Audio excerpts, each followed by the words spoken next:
YouTube. Hi there, YouTube. This week I'm reviewing the movie Top 5 by Chris Rock.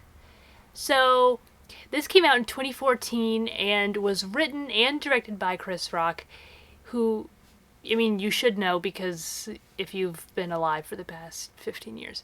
Probably one of the most well-known comedians of the past 20 years, I'd have to say. And so he wrote this while he was on the set of Grown Ups 2, probably because he felt all of his creative potential being squandered and had to do a little bit something to set the record straight. Because if you just looked at his career for the past 5 years, it'd be like Grown Ups 2. He was like, wait, no, I have more in me than that.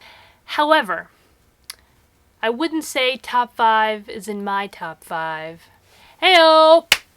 This movie is about a comedian named Andre Allen, played by Chris Rock, who has been very successful in the comedy world over the past 15 years, starring as Hammy the Bear in a kind of buddy cop series. Think like Turner and Hooch or something like that. And he's felt just really tapped out because everybody is in love with this stupid series of movies. He's done 3 of them.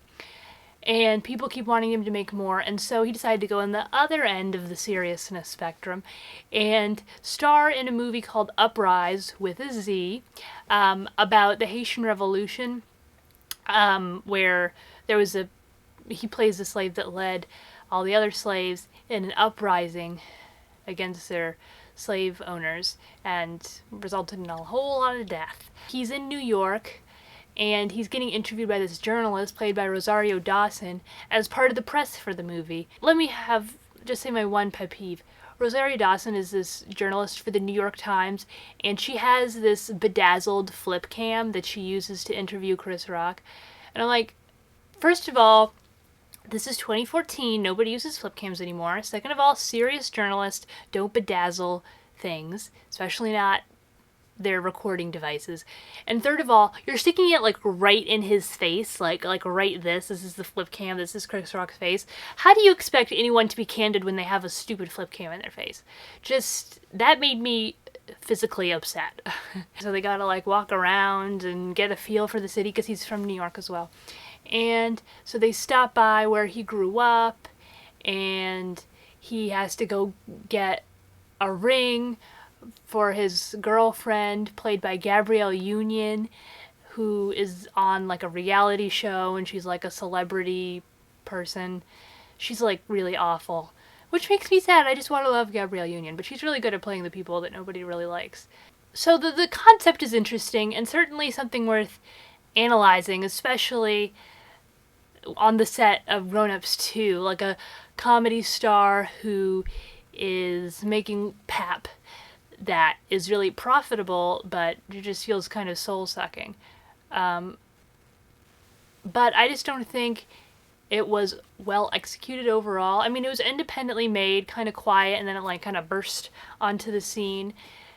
But to me, it just wasn't well structured. It was just lazy writing. It felt much more like a stand-up sort of set sprinkled into a movie format. It was kind of like a Chris Rock masturbation session where he just got all of his this funny material into this dialogue and just threw it in there, which I think happens a lot with comedians who make movies. Same thing for Trainwreck, I thought, Amy Schumer's movie from last year, which was so long. It was 2 hours, because with comedians, what they know how to do is write funny jokes, and they're funny, they are funny, but they just end up being a kind of dialogue heavy, not enough action, because that's not what they know how to do. When you stand up, you're literally just standing up and saying funny stuff. You're not doing anything, and it's not fluid and organic. It doesn't break any new ground in storytelling, I'll say that, which is why the funniest parts of this movie are the moments that aren't really related to the movie itself. A lot of times I was just watching this movie, I was oh god, and groaning. Then he'd sneak in these really funny pieces, and I'd just be how are these two parts in the same thing? This is so funny. It's just like, it would like catch me in a barrel laugh, and I would be like, ah. That's how I laugh. Aha! Aha! What gives the movie its title, Top 5, is when Andre goes home to visit his friends, played by a cavalcade of famous black actors. Sherry Shepherd, Tracy Morgan, Leslie Jones, the guy who played Wee-Bey on The Wire, and they're all giving their top 5 rappers, and they're just like riffing on each other, one-upping each other, and it was just like very conversational and comfortable, which just felt like, and you just felt like you were just there with them in this apartment. There were so many famous black actors in cameos. Taraji P. Henson, Gabby Sidibe, all those people at the apartment that I mentioned, JB Smoove, Cedric the Entertainer. Like, literally, I mean, there's so many. I could just spend this entire review just like listing off names, which is awesome. Oftentimes, it's like when you're watching a movie, it's like you have to really kind of squint your eyes for the black or people of color characters. But here, it was like that was the norm, which was nice. I mean, that I really respect and value, of course. I think it's cool that Chris Rock did this as a form of like creative outlet, because it's still exponentially better than Grown Ups 2. So that's good. And